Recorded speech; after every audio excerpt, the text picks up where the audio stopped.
Au nom du Père, du Fils et du Saint-Esprit, ainsi soit-il.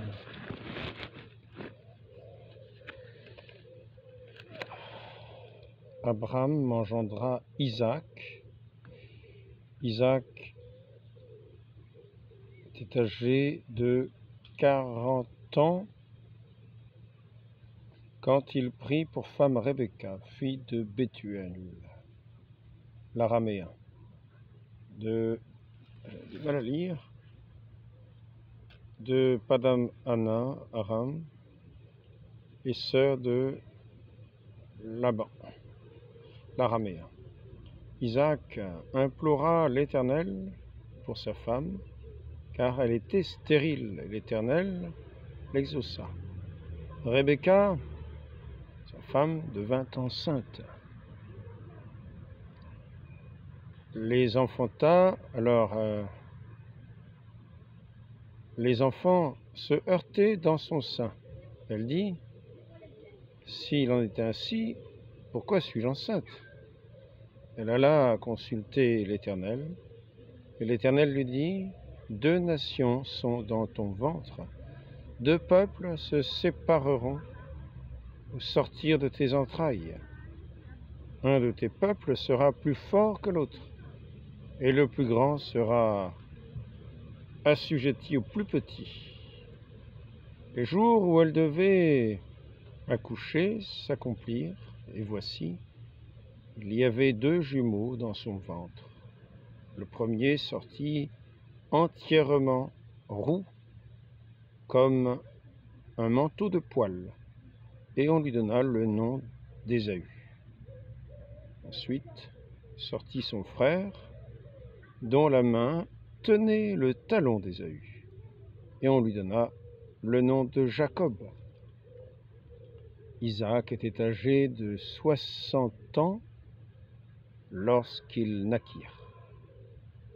Ses enfants grandirent, Ésaü devint un habile chasseur, un homme des champs, et Jacob fut un homme tranquille, qui restait sous les tentes.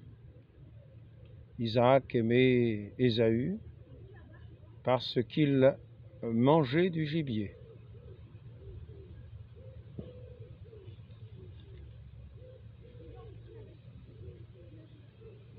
Et Rebecca aimait Jacob.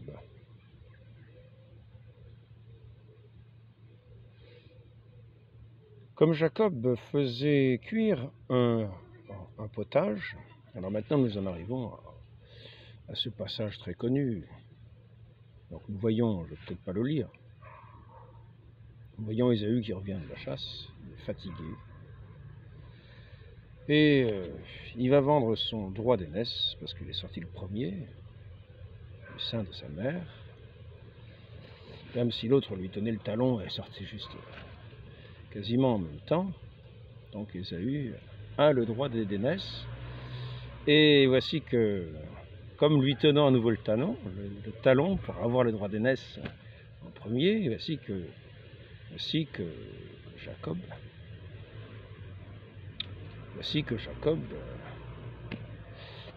va demander en échange du plat de lentilles de son frère Ésaü, qui est exténué et qui dit, à quoi me servirait mon droit d'aînesse si je meurs de fatigue?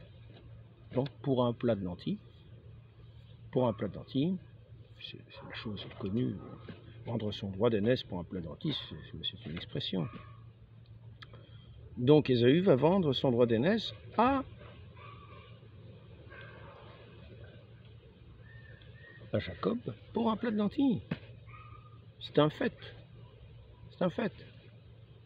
Et comment dire, la suite va être une histoire assez étrange. Va être une histoire assez étrange, et c'est un petit peu l'objet de cet entretien. On va voir Rebecca, la mère des 2 fils, qui va, à l'heure où Isaac est sur le point de mourir, et où il veut bénir l'aîné, son aîné, celui qui a le droit d'aînesse, lui donner la bénédiction qui revient au fils aîné. pendant que ce fils va chercher le gibier à la demande d'Isaac, la mère Rebecca, va déguiser son second fils, Jacob, en le revêtant de poils, comme on a Ésaü, pour le faire passer pour Ésaü, sous le regard fatigué de son père Isaac, qui a, dit-il, pratiquement perdu la vue. Et d'ailleurs, dans cette expression, quand on dit qu'Isaac a perdu la vue, il semble qu'on dit plutôt que son regard a, comme Jacob faisait cuire, ici c'est pas ça, on va dire, Jacob fut un homme tranquille, c'est ça. Je cherche l'expression exacte où on voit que Isaac perd la vue, parce que c'est l'expression qui est utilisée quand on voit Samuel qui est élevé dans le temple. Eh bien, il est dit aussi que ce prophète qui le précède perd la vue d'une certaine manière. C'est à se demander s'il perd cette vue spirituelle ou si c'est simplement la vue physique. Alors,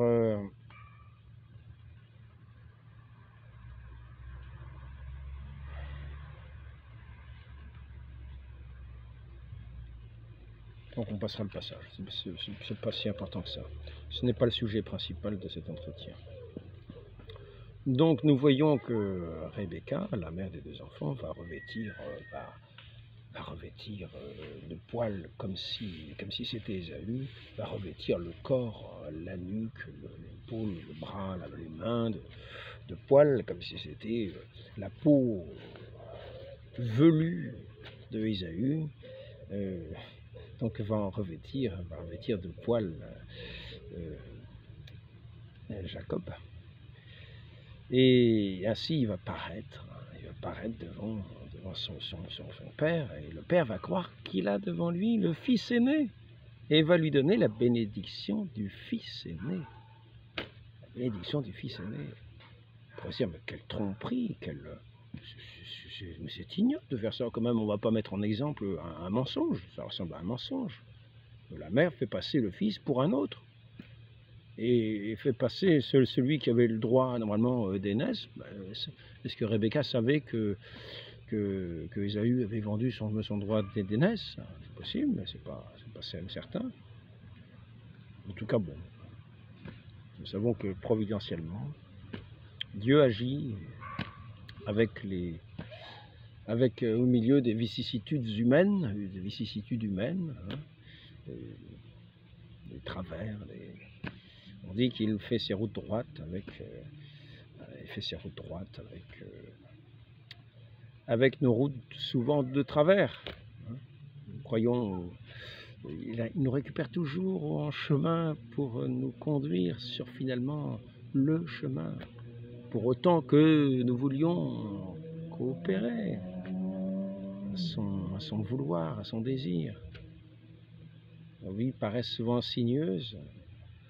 Mais nous n'en connaissons pas toujours l'aboutissement. Nous croyons perdre un temps fou, alors qu'en fait, nous sommes formés sous la main de Dieu, comme un ciseleur qui taille sa pierre. Il met de multiples coups afin de lui donner la forme qu'il veut lui donner, la parachever. Et nous avons l'impression que c'est perdre du temps quand nous sommes sur nos chemins, cheminés. En tout cas, là, c'est un drôle de cheminement, mais finalement, qui correspond quand même au fait que Isaïe avait méprisé son droit d'aînesse pour un plat de lentilles. Il en faisait bien peu de cas. Et apparemment, il préférait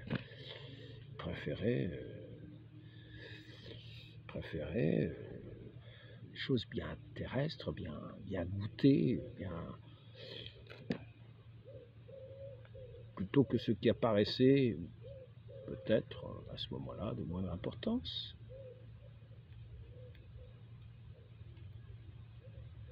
Donc la bénédiction, cette bénédiction pleine et entière qui doit être accordée au fils aîné, est donnée par le Père par le père de famille, à Jacob. À Jacob. Et pour se dire, bon, l'histoire, puis on pourrait arrêter là, je voudrais simplement dire que ce Jacob qui normalement n'avait aucun droit au droit d'aînesse, parce que c'est quand même malgré tout Isaü qui est sorti le premier, et c'est normalement lui qui était l'aîné, malgré tout, même si c'est de quelques secondes, était l'aîné, c'était lui qui avait ce droit. Eh bien, nous sommes un peu semblables à Jacob, nous qui, enfants d'Adam, n'avons aucun droit à cette bénédiction de notre Père céleste, cette bénédiction de notre Dieu. Nous sommes des enfants de malédiction, tant que ayant hérité de ce péché originel qui fait détourner ce regard de Dieu, de nous, qui fait, on pourrait dire, d'une certaine manière, mépriser, qui le fait détourner.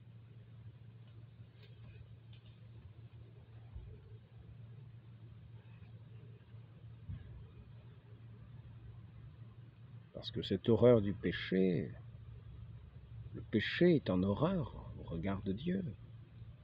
Et il détourne son regard de ce péché abominable, lui qui est la pureté même.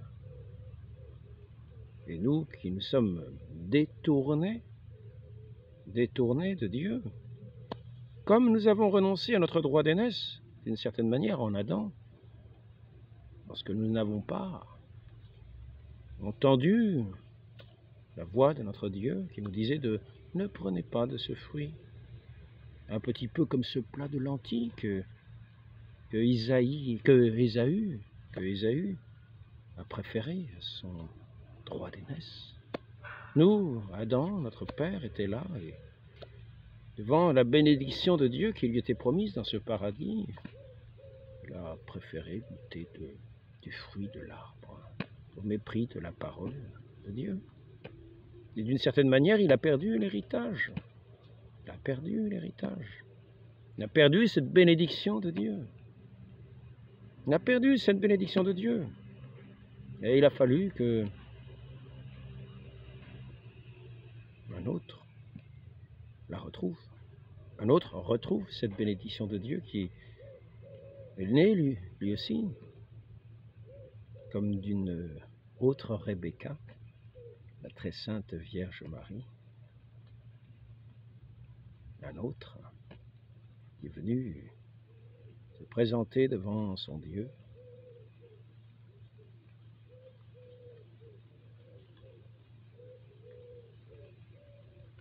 comme le Fils véritable. Celui qui serait le Fils d'une multitude, qui serait dans cette obéissance parfaite, qui plaît tant à Dieu, parce que l'obéissance parfaite, c'est la reconnaissance de notre Dieu qui fait toutes choses. Dans toutes choses, nous lui rendons grâce.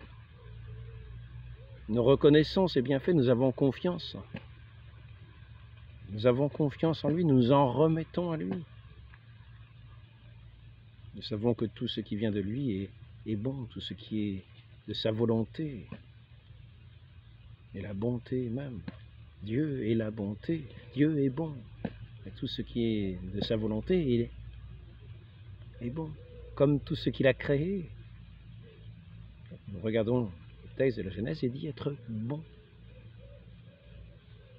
Il vit que tout cela était bon. Ainsi, celui qui reçoit la bénédiction de son Père ne méprise pas le Père, sinon sa bénédiction n'a aucun sens. Ne va pas mépriser le Père pour cueillir une pomme à un arbre. Ne va pas mépriser la bénédiction du Père pour un plat de lentilles. L'amour du Père fait que nous attachons le prix à sa bénédiction. L'amour de notre Dieu fait que nous attachons du prix à la bénédiction de notre Dieu.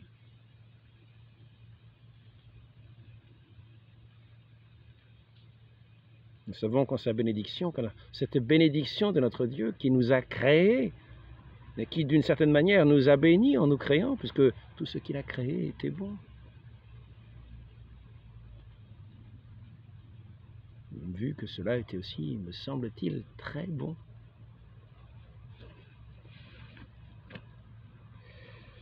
Donc, nous voyons notre Seigneur Jésus-Christ,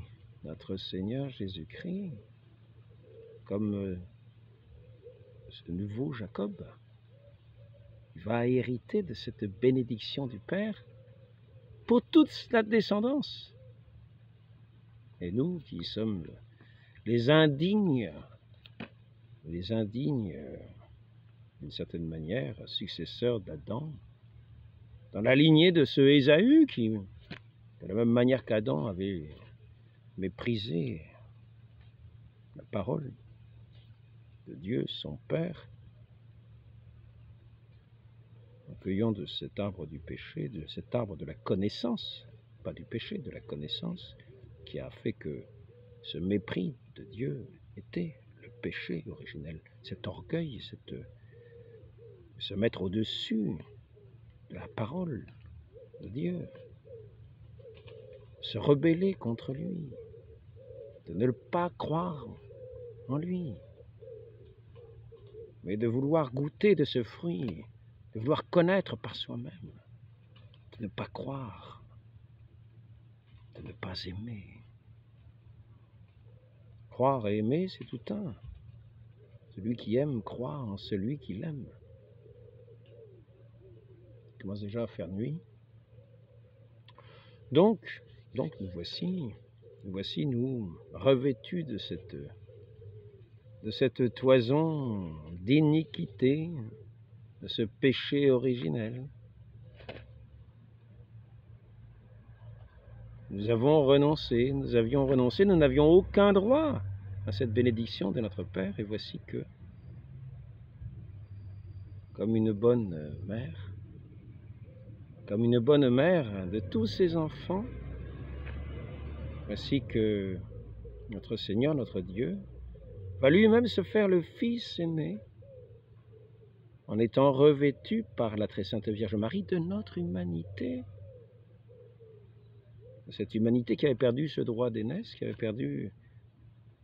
n'avait pas droit, qui n'avait plus droit à cette bénédiction. Notre Dieu va se revêtir de notre humanité, de façon à ce que nous puissions être revêtus du Christ.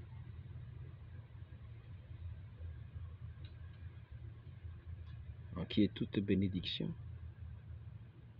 de Dieu son Père. Voyons cela au baptême, lorsqu'il est dit « Voici mon Fils unique, mon Fils bien-aimé, en qui j'ai mis toutes mes complaisances, tout mon amour, toute ma bénédiction. » Voici que nous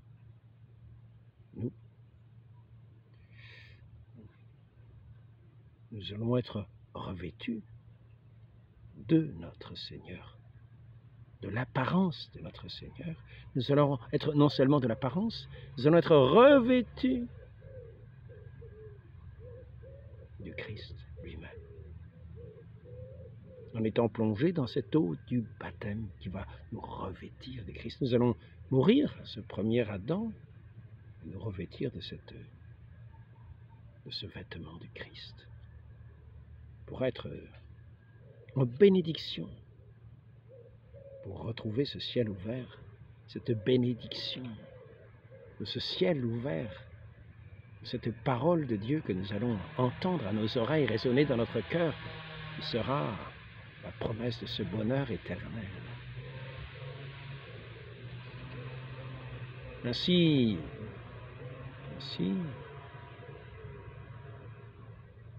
cela ne va pas se faire par ruse. La très sainte Vierge Marie va être obéissante, la voix de l'ange. Et ce n'est pas par une ruse que notre Dieu est revêtu de l'humanité, pour répondre à la ruse de Rebecca qui avait, d'une certaine manière, menti en déguisant son second fils pour le revêtir de l'apparence d'Ésaü, pour faire place à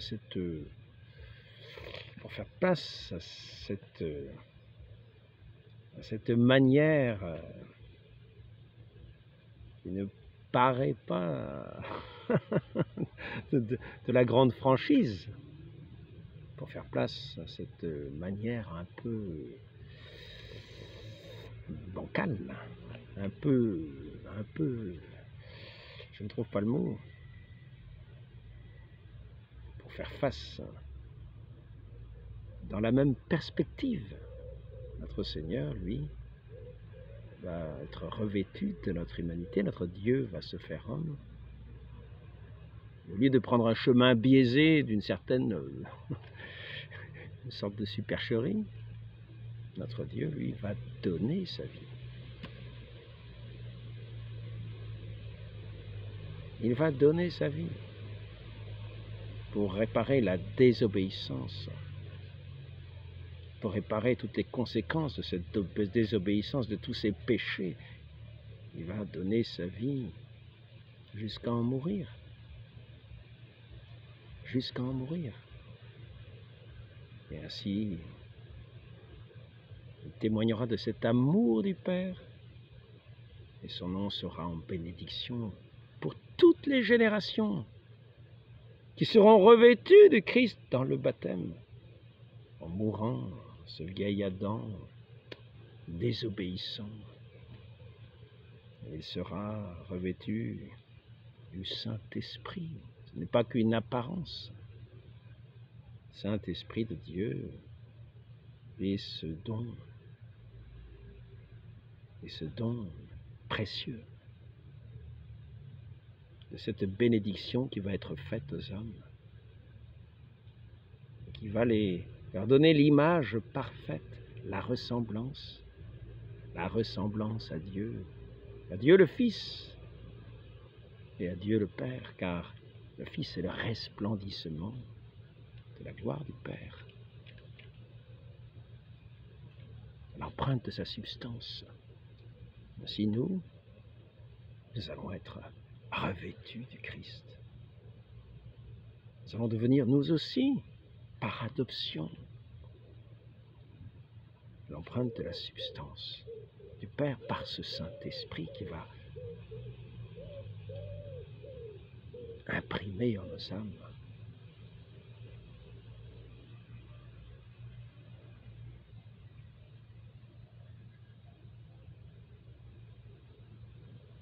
son parfum, qui va imprimer, qui va donner la forme à nos âmes, qui va donner cette forme divine, lui qui va habiter dans ce temple de Dieu qu'il a créé lui-même. Il nous a créés pour être ces temples de Dieu, pour être resplendissants de sa gloire, pour être les temples de sa présence, et pour être une louange à son nom. C'est là la grande bénédiction des fils adoptifs qui ont été réconciliés avec leur Dieu par celui qui était le premier-né de cette multitude, notre Seigneur Jésus-Christ. Il est mort sur la croix, mort pour être une créature nouvelle. Créature nouvelle. Et pour faire de nous des créatures nouvelles. Dans ce corps de gloire. Et nous allons le suivre nous-mêmes, parce qu'il y aura cette résurrection générale. Nous aurons ce corps de gloire que nous avons vu dans le Christ. Nous en avons déjà eu, nous en avons déjà eu l'éblouissement, d'abord, de la transfiguration de notre Seigneur, mais nous avons vu aussi ce corps de gloire de notre Seigneur lorsqu'il est venu toute porte close dans le cénacle, Il se faisait présent et se montrait dans ce corps de gloire. Ce corps de gloire a des propriétés multiples, mais ça, cela fait partie de cette vie bienheureuse, de ces corps qui seront ressuscités pour ce ciel d'éternité. Ceux qui seront dans cette bénédiction, qui non pas de ceux qui auront méprisé cette bénédiction de Dieu, méprisé ses commandements, mépriser sa parole, qui l'auront méprisé lui, non, en voulant par nous-mêmes établir une nouvelle science du monde, au mépris de cette connaissance véritable qui est dans le Christ, dans son Fils bien-aimé, unique, en qui sont toutes les complaisances du Père, qui est sa parole même, qui est sa connaissance, sa pleine connaissance. Au ciel, il nous sera besoin de connaître rien d'autre. Nous le verrons dans son resplendissement.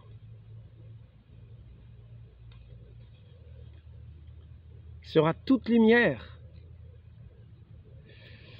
Donc, nous pouvons voir que aujourd'hui, parallèlement, il y a ceux qui suivent la direction d'Ésaü, qui renoncent à leur droit d'aînesse, à cette bénédiction de leur Père céleste,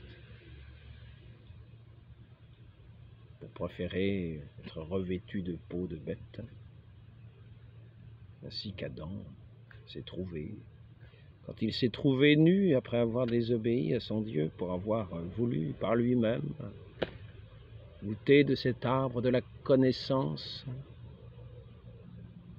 Et c'est ainsi que nous voyons tous les grands savants aujourd'hui, tous ceux qui goûtent à cet arbre de la connaissance au mépris de la parole divine, qui entrent dans cet héritage de malédiction, qui ignorent, qui renoncent éternellement à la bénédiction. Écoutons donc celui qui est paru devant son Père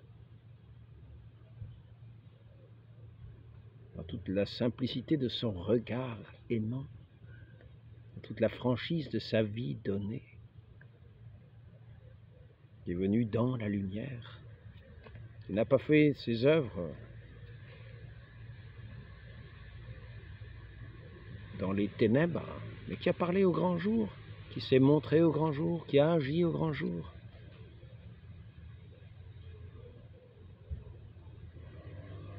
Qui s'est offert au grand jour à Dieu son Père en sacrifice de bénédiction pour nous. Il nous a attirés, ceux qui croyaient vaincre et en faire un objet de malédiction devant Dieu se sont bien trompés. Leur science est une science à l'envers.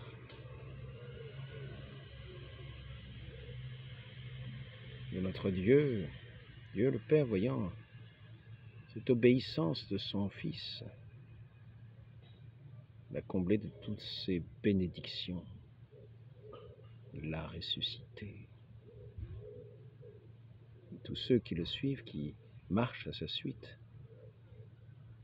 dans cette docilité, cet amour, dans la vérité, dans cette obéissance humble, la suite de ce premier-né sont de cette descendance qui hérite de cette bénédiction. C'est le chemin que je vous souhaite de prendre, sous le regard actif de notre très sainte mère, la Vierge Marie, de nouvelle Rebecca, qui a revêtu son Fils de notre humanité pour paraître, pour donner la bénédiction de Dieu à notre humanité.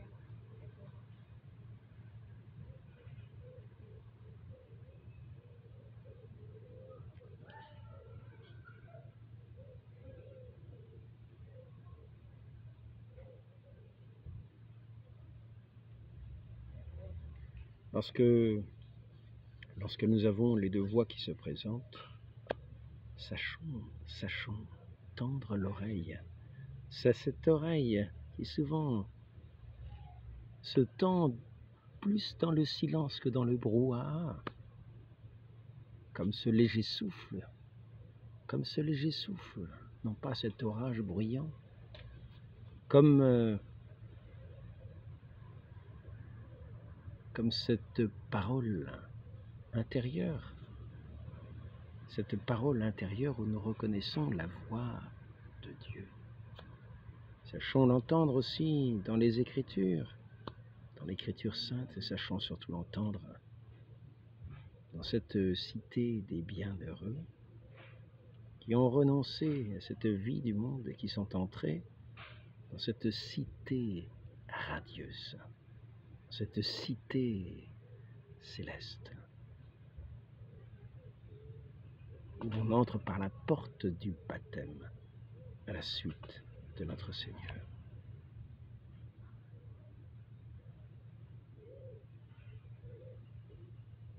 Écoute Israël, c'est la prière, mais n'écoute pas les voix du monde. Entends celle de celui qui est la lumière véritable, qui est venu dans le monde, qui a pris figure humaine, qui a pris notre humanité, afin de nous faire entrer dans ce royaume céleste, réconciliés, non plus enfants prodigues, non plus enfants révoltés, mais réconciliés dans cette parole de vérité, dans cette joie éternelle de ces enfants qui retrouvent leur Père,